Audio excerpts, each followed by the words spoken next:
आज आपके लिए बहुत सुंदर टॉपिक शुरू होने जा रहा है, वो है सेट्स। क्लास 11th का फर्स्ट चैप्टर सेट्स की शुरुआत कर रहे हैं और उसके बाद हम क्लास 11th का हर चैप्टर पढ़ाएंगे। बिल्कुल सही ढंग से, बहुत डीपली से, गहराई से उसको पढ़ाएंगे। अगर आप हमारे साथ बने रहिएगा शुरू से अंत तक तो आप अच्छी तरह से समझ सकते हैं। तो चलते हैं, आज का चैप्टर जो है सेट्स है। फर्स्ट चैप्टर क्लास 11th का फर्स्ट चैप्टर है सेट्स। तो देखते हैं सेट्स होती क्या है। हम लोग अपने दैनिक जीवन में, डेली लाइफ में बात करते रहते हैं सेट्स का। अभी गहनों का सेट हमने नाम सुना है। ऑर्नामेंट्स, गहने का जो सेट्स होता है उसमें एक कंप्लीट सेट्स होता है। नेकलेस से लेकर के जो है कानों में पहनने वाले, हाथों में पहनने वाले पूरा सेट्स, इसमें एक कंप्लीट होता है गहना, उसको हम कहते हैं ये सेट्स है, ये मेरा सेट्स है। अभी बात करें हमारे बर्तन का सेट्स, इसमें एक सेट होता है बर्तन का। इसमें एक कंप्लीट होता है। एक कुछ प्लेटें होती हैं, 6 प्लेटें होती हैं, 6 ग्लास होती है, एक बकेट के रूप में होता है और कुछ स्पून के रूप में होता है। एक सेट होता है जिसमें एक्स्ट्रा बर्तन की जरूरत नहीं पड़ती है। ये पूरे कंप्लीट सेट एक सेट हो।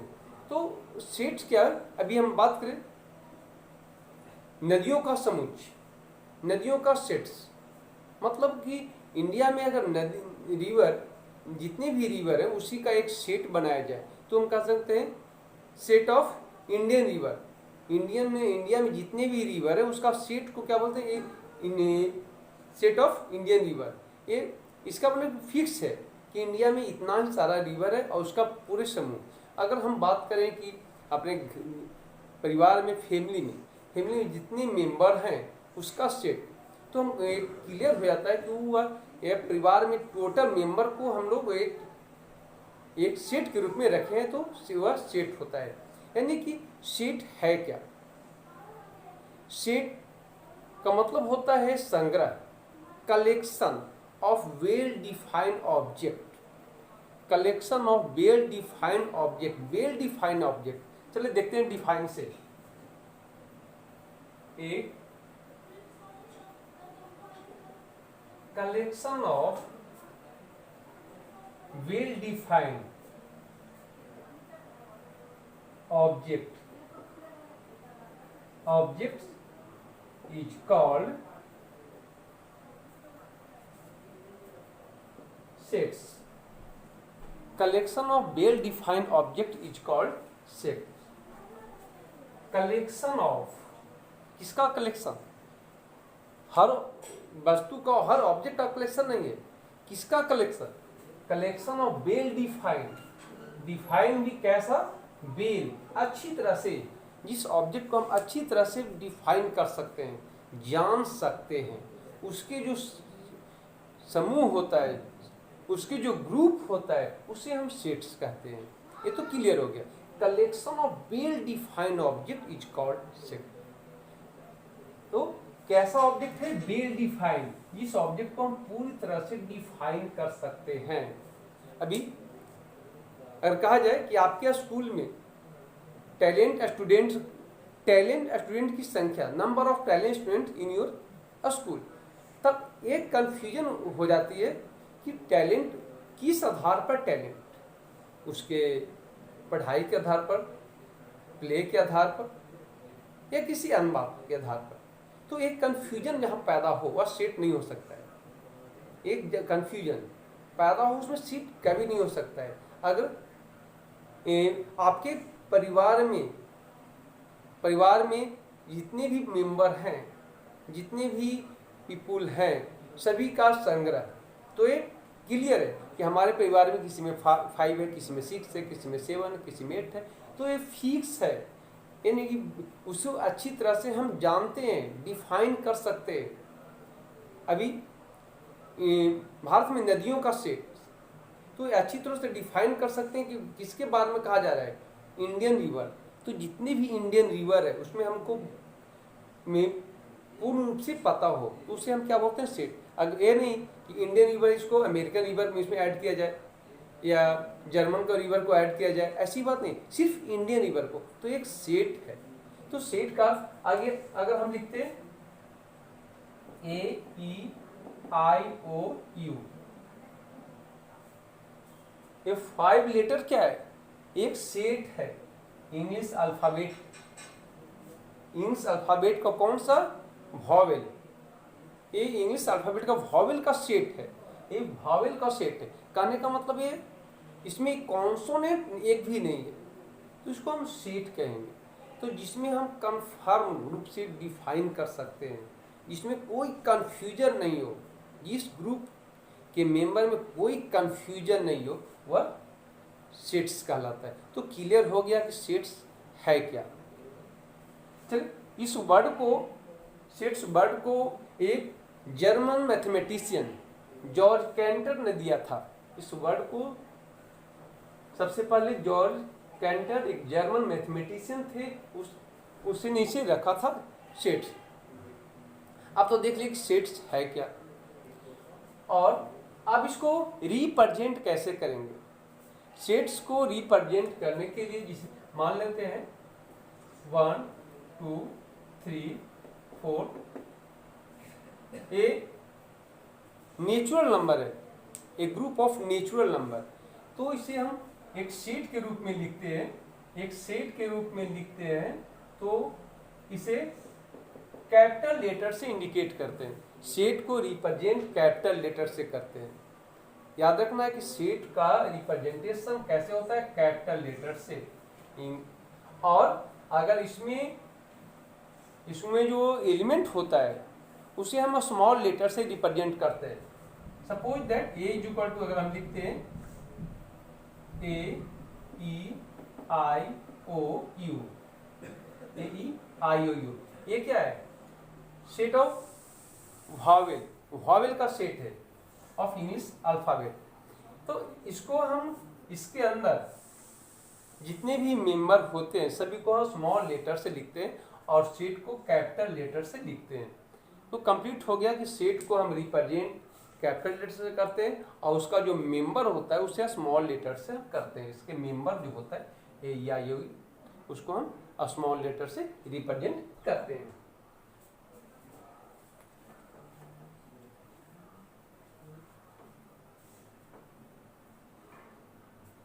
तो अभी देखेंगे नेचुरल नंबर का रिप्रेजेंट करना हो तो कैपिटल एन से करते हैं नेचुरल नंबर, इसको हम कैसे रिप्रेजेंट करते हैं, कैपिटल नेचुरल नंबर को कैपिटल एन से रिप्रेजेंट करते हैं। अगर आर रियल नंबर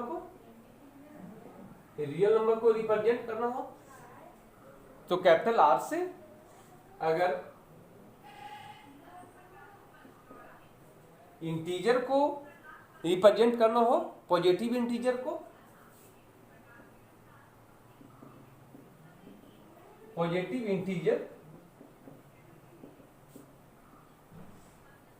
इंटीजर को जेड, उसको ऊपर क्या लिखना, प्लस या आई से भी रिप्रेजेंट करते हैं, आई से भी हम इसको रिप्रेजेंट करते हैं। अब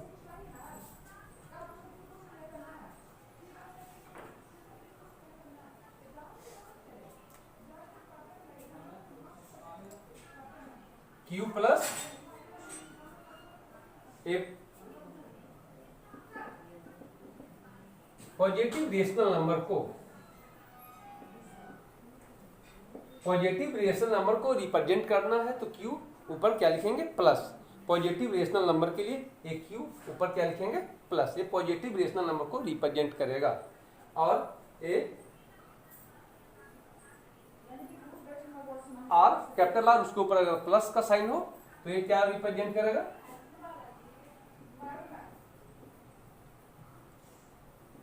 पॉजिटिव रियल नंबर को रिप्रेजेंट करेगा। ये पॉजिटिव रियल नंबर को रिप्रेजेंट करेगा। तो इस तरह हम जो है सेट को स्टडी जब करेंगे तो हमें हमारे बहुत ही काम आएगी। Natural number, real number, positive integer, positive rational number, positive real number, ये सबको नोट कर लें।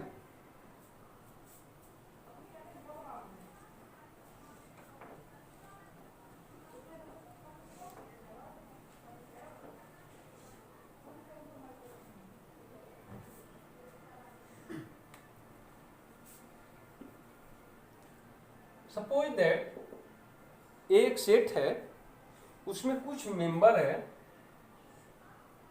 ए, ई, आई, ओ, यू। प्रत्येक मेंबर की को सेपरेट करने के लिए हम कॉमा का यूज करेंगे। प्रत्येक मेंबर को सेपरेट करने के लिए हम कॉमा का यूज करेंगे। तो देखेंगे ए मेंबर है किसका, सेट ए का। सेट ए का 5 मेंबर है, ए, ई, आई, ओ, यू। इसमें ए भी एक मेंबर है, तो क्या लिखेंगे, ए बिलोंग्स टू सेट ए। ए किसका में बिलोंग करता है, सेट ए में। इसको हम बिलोंग टू पढ़ेंगे। इसे क्या पढ़ेंगे, बिलोंग्स टू। इसे belongs to, A belongs to पढ़ेंगे। अगर हम लिखेंगे एफ आ जाए तो एफ इसमें तो है नहीं, इसमें तो ए, ई, आई, ओ, यू है, एफ तो है नहीं, तो हम क्या लिखेंगे, F does not belong, F does not belong to set A. तो इसको क्या लिखेंगे, इस तरह एक क्रॉस दे देंगे हल्का सा। इसमें क्या पढ़ेंगे, डजंट बिलोंग, डजंट बिलोंग। इसको हम डजंट बिलोंग। तो अगर इसका ये सेट ए का मेंबर है, सेट ए का मेंबर है, तो उसे क्या पढ़ेंगे, ए बिलोंग्स टू सेट ए। अगर सेट ए का मेंबर नहीं है, जैसे एफ की बात करें तो एफ इसका तो मेंबर है नहीं, तो क्या पढ़ेंगे, F doesn't belong to set A, F doesn't belong to set A. तो इसको हम देखेंगे, अगर मेंबर हो तो बिलोंग्स टू, अगर मेंबर ना नहीं हो तो डजंट बिलोंग टू पढ़ेंगे।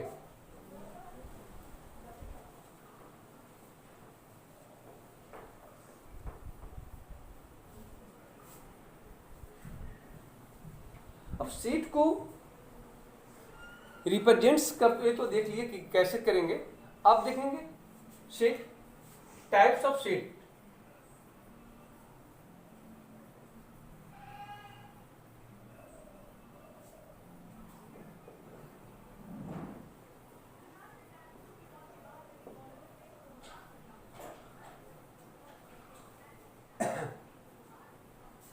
Types of set. सेट को रिप्रेजेंट करने का दो मेथड होता है। सेट को रिप्रेजेंट करने का दो मेथड होता है। फर्स्ट, एक उसे ट्यूबुलर फॉर्म के द्वारा, टेबुलर फॉर्म,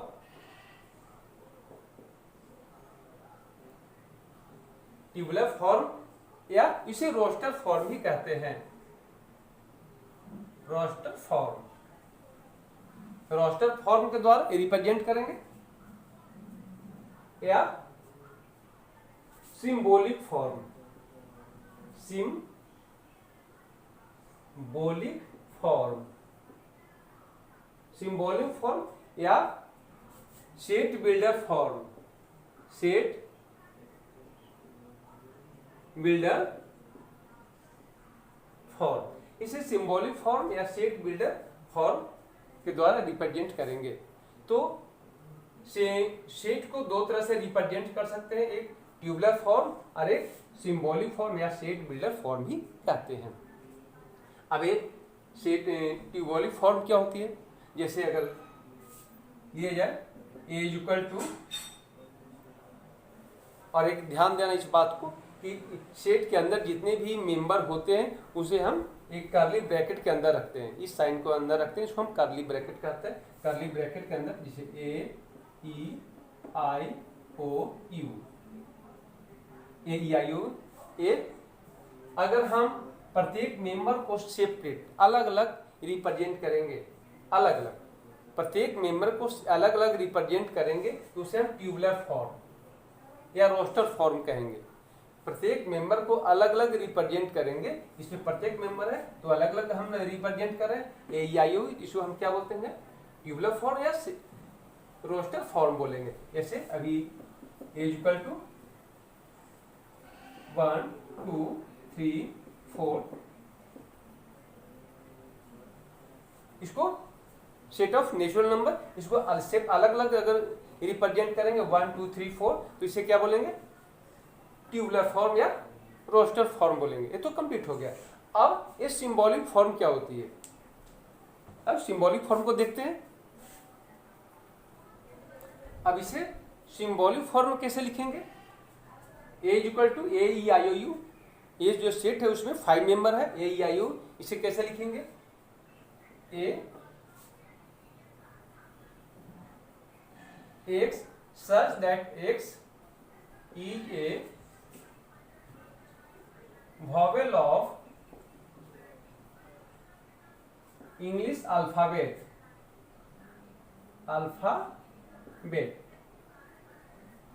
इसे क्या पढ़ेंगे, द सेट ऑफ ऑल, इसे क्या पढ़ेंगे, द सेट ऑफ ऑल, इसको नोट कर लीजिएगा, सेट ऑफ ऑल, इसे पढ़ेंगे द सेट ऑफ ऑल पढ़ेंगे, द सेट ऑफ ऑल। ऐसे सच दैट, ए इस तरह का लिख सकते हैं, नहीं तो एक ऑब्लिक के रूप में ड्रा कर सकते हैं। इसको पढ़ेंगे सच दैट, सच दैट, इसे हम सच दैट पढ़ेंगे। क्या पढ़ेंगे, इसे हम सच दैट पढ़ेंगे, इसे सच दैट पढ़ेंगे। तो इस तरह क्या पढ़ेंगे, A is equal to the set of all such that is a vowel of English alphabet, the set of all x such that is a vowel of English alphabet. इस तरह से इसको हम पढ़ सकते हैं। अब नेक्स्ट एग्जांपल देख लेते हैं। अगर a is equal to 1 2 3 4 5 dot dot इस तरह है तो क्या है, a natural number, set of natural number, इसे क्या लिखेंगे, a is equal to x such that x is a natural number, natural number, ये नेचुरल नंबर है तो इसे हम ट्यूबुलर फॉर्म और ए सिंबॉलिक फॉर्म, सिंबल के रूप में लिखना, सिंबल के रूप में लिखना, इसको रिप्रेजेंट करते हैं शॉर्ट फॉर्म में। इसे हम अलग अलग रिप्रेजेंट ना करके एक सिंबल के रूप में अगर रिप्रेजेंट करना चाहते हैं सेट को, इसको हम सिंबॉलिक फॉर्म में लिख सकते हैं, सिंबॉलिक फॉर्म में लिखेंगे। और अगर हम उसको अलग अलग सेपरेट करके लिखना चाहते हैं तब किस में लिखेंगे, तब इसे हम रोस्टर फॉर्म में लिखेंगे, तब इसे हम रोस्टर फॉर्म में लिखेंगे, लेकिन एक गुण दिखाते हुए, उसको प्रॉपर्टीज को शो करते हुए अगर हम लिखना चाहते हैं तो इसे हम क्या लिखेंगे, सिंबॉलिक फॉर्म में लिखेंगे, या इसे हम सेट बिल्डर फॉर्म भी कहते हैं। तो अब इतना क्लियर हो गया कि सेट बिल्डर फॉर्म क्या है, ट्यूबुलर फॉर्म क्या है, सेट को कैसे रिप्रेजेंट करेंगे, सेट क्या है, ये सब देख लिए। अब देखेंगे सेट कितने तरह के होते हैं, टाइप्स ऑफ सेट। अब लोग हम देखेंगे टाइप्स ऑफ सेट, सेट कितने तरह के होते हैं। अभी तक आपने सीखा, आगे हम लोग देखेंगे टाइप्स ऑफ सेट। कभी देखते हैं एक सेट है जिसका मेंबर 1 2 3 4 5 तक ही सीमित है। उसका मेंबर अगर सीमित है, फिक्स है, तो उसको हम फाइनाइट सेट बोलेंगे, फाइनाइट सेट्स बोलेंगे, जिसका मेंबर फिक्स हो, निश्चित हो, जिसका member, number of member is fix, इसे हम क्या बोल देंगे, फाइनाइट सेट। एग्जांपल के लिए इसको लिखेंगे a इज इक्वल टू 1 2 3 4 5, एक कौन सा सेट है, फाइनाइट सेट। अगर मेंबर सीमित ना हो, लिमिट ना हो, तो इनफाइनाइट सेट्स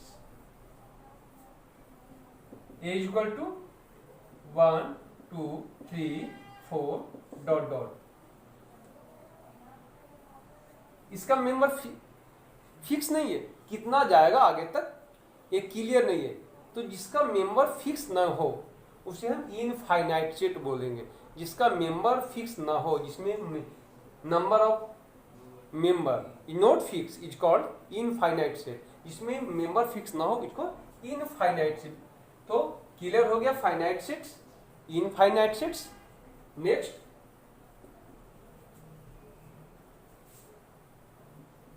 नल सेट, नल सेट या एम्प्टी सेट। एम्प्टी सेट नाम से ही पता चल रहा है, नल कुछ नहीं, नथिंग, एम्प्टी खाली कुछ नहीं, जिसमें मेंबरों की संख्या कुछ भी नहीं हो, उसे जिसमें कोई भी मेंबर ना हो, उसे ये नल, इसको इस तरह इंडिकेट करते हैं। जिसमें कोई भी मेंबर ना हो, एक भी मेंबर ना हो, उसे क्या बोलते हैं? Empty set. ये कौन सा सेट है? एम्प्टी। इसे कौन सा सेट है? एम्प्टी सेट, जिसमें कोई भी मेंबर ना हो, ये एम्प्टी सेट हो गया। इसको नल सेट भी कहते हैं। लेकिन नो मेंबर, जब कोई भी मेंबर ना हो उसमें एम्प्टी सेट कहते हैं। उसको फाई से इंडिकेट करते हैं। इसे क्या बोलते हैं? फाई। इसे हम फाई से इंडिकेट करेंगे। तो ये क्लियर हो गया नल सेट क्या है, एम्प्टी सेट क्या है। आगे देखते हैं।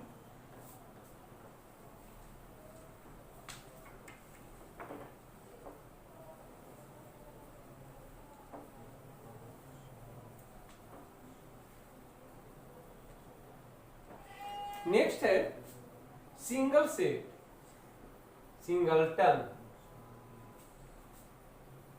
सिंगलटन सेट, सिंगल से बना है सिंगलटन। इसमें उसके मेंबर की संख्या 1 हो, मेंबर की संख्या 1 हो, ए इक्वल टू सिर्फ एक मेंबर हो, ए एक मेंबर हो, ये सिंगलटन सेट है। ए इक्वल टू 1, एक 1 मेंबर है, तो इसमें मेंबर की संख्या 1 हो, उसे सिंगलटन सेट है। सिंगल से बना सिंगलटन सेट, ये भी क्लियर हो गया। अब है pair set. Pair set, pair इसमें 2, सिंगल नहीं हो, डबल हो। इसमें मेंबर की संख्या क्या हो? पेयर में हो, ए बी, ये पेयर में है, ये सिंगलटन सेट हो गया।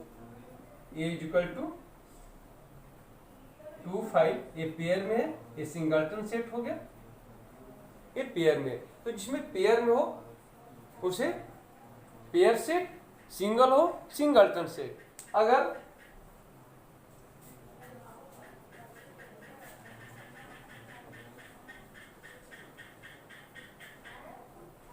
एक है इक्विवेलेंट सेट,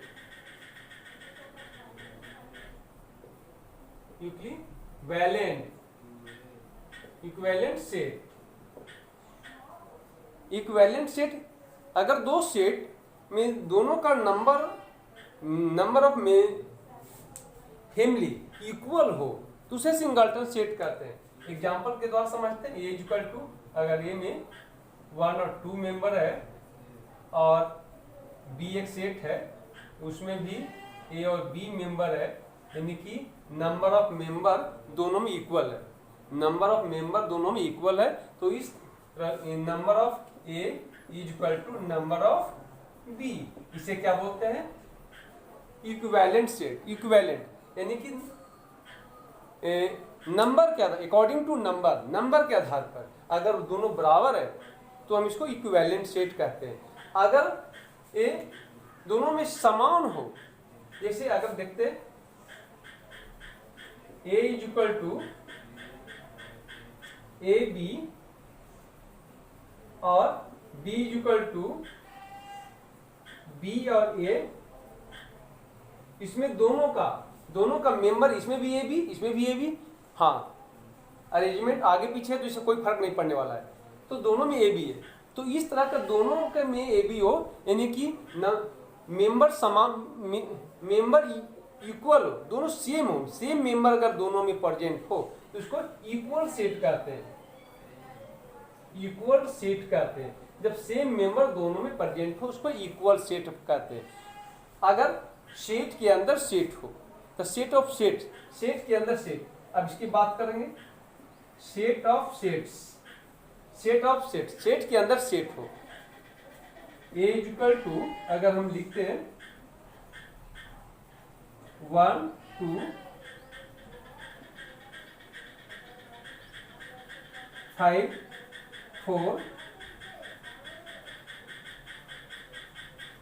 ये सेट के अंदर सेट है, ये सेट के अंदर सेट है, एक सेट है ए, एक सेट है, इसमें दो सेट है 1 2 और 4 5 5 4, तो सेट के अंदर से इसको सेट ऑफ सेट्स कहते हैं, सेट ऑफ सेट्स कहते हैं। तो अभी तक हम लोग क्या पढ़े, pair set, singleton set, finite set, infinite set, equivalent set, equal set, ये सब के बारे में पढ़े। नेक्स्ट क्लास में हम आगे यूनियन इंटरसेक्शन के बारे में पढ़ेंगे डिटेल से। तो चलते हैं नेक्स्ट क्लास में, और तब तक के लिए इसको आप पढ़ते रहिएगा ताकि आपका हर टॉपिक स्ट्रॉन्ग होता रहे। और अगर आपको ये बहुत अच्छा लगता है तो इसको सब्सक्राइब कीजिएगा और बेल आइकन दबाना नहीं भूलिएगा। चलते हैं, थैंक यू।